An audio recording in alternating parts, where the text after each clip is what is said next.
As the new Taliban government tightens its grip on Afghanistan, people can plainly see the darkness of Islam spreading, and they're running toward the light.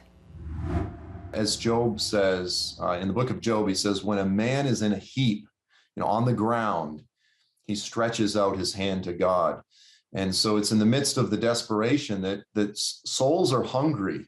And so it's a moment of opportunity. Joel Richardson with Global Catalytic Ministries says history proves that oppressive Islamic governance leads to revival in the church. Iran has the fastest growing church in the world.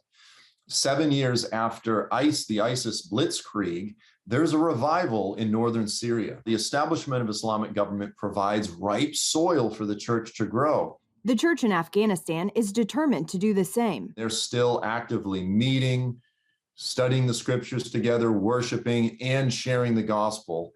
We actually have a report of one of our leaders who has been sharing the gospel with Taliban members that came into their village, and they've actually been engaging in Bible studies and prayer. While it's often the sensational reports that make headlines, like a recent one that falsely claimed the underground church there had been martyred, or others that spotlight heroic action, Richardson says Afghanistan's Christians are just real people choosing to live out their Christian faith. They say they're scared. Many of them are in despair, but it's in that weakness that they're still pushing forward, and they're finding sweetness in all of it. One Afghan Christian recently reporting back to Global Catalytic Ministries, quote, "There is pain and joy right now.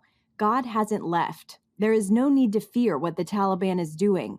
Yes, bad things may happen to us, but God will do something and glorify his name." Richardson worries this could be the calm before the storm, but he says Christians there have submitted themselves to the will of God, come what may. They've given their future, their fate over to the Lord, knowing that it could result in martyrdom. They understand that very, very clearly, but yet they're pushing forward regardless. The biggest prayer request right now is for divine protection. One Christian writing that they continue to remember the passage where Jesus' enemies are after him and he passes through a crowd and disappears. Divine camouflage. Caitlin Burke,